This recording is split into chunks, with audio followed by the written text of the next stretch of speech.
Hey everyone! So today we're going to talk about the longest running experiment in the history of this planet, one that's been going on for over 3.5 billion years.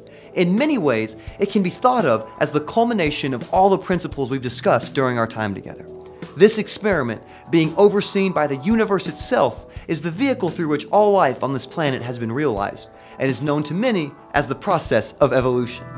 You see, 4.5 billion years ago, the Earth, right at its birth, was a violent, inhospitable place, devoid of anything that we would recognize as life. However, over the next billion years, as things began to calm down and the climate started to stabilize, something incredible happened.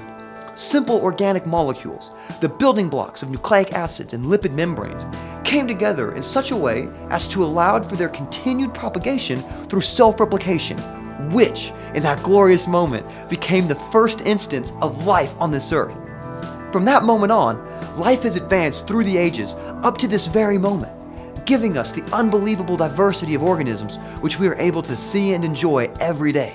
And we have nothing other than evolution to thank. At a fundamental level, evolution can be thought of as the process of an organism simply acquiring favorable traits through random stochastic processes, traits which allow those individuals to better survive and reproduce in their environment, passing on and enriching for those characteristics in the population.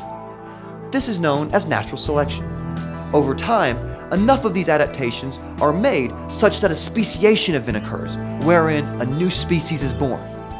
Our understanding of this process was independently developed by two profound intellects in the mid-19th century, Charles Darwin and Alfred Russel Wallace, two British scientists fascinated with understanding how life came to be as it is today.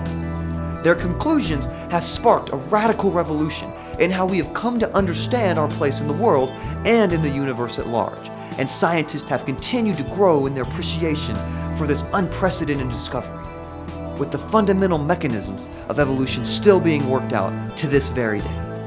As an example, have you ever considered what the nature of that original occurrence of life looked like? Amazingly, it likely relied on a single type of molecule to both store its genetic information as well as perform all of its cellular functions, RNA, ribonucleic acid, an idea known as the RNA world hypothesis. This is not unreasonable if we consider the fundamental dogma of biology as we know it today, that DNA, which encodes all the genetic information you and I carry around, is transcribed into RNA, the messenger molecule for modern life, which is then translated into proteins, the molecular workhorses responsible for essentially everything that goes on in our cells. It makes sense that this complexity did not arise all at once, but instead began as a simple entity which was capable of reproduction, only later acquiring the many levels of regulation we observe today. Another way in which evolution is still a compelling concept to explore is that researchers have discovered ways to exploit the phenomena of natural selection in the lab, developing the process known as directed evolution. In these experiments, proteins are allowed to rapidly take on mutations, with clever tricks in the design of the experiment which select for only those proteins who display the functional enhancement desired.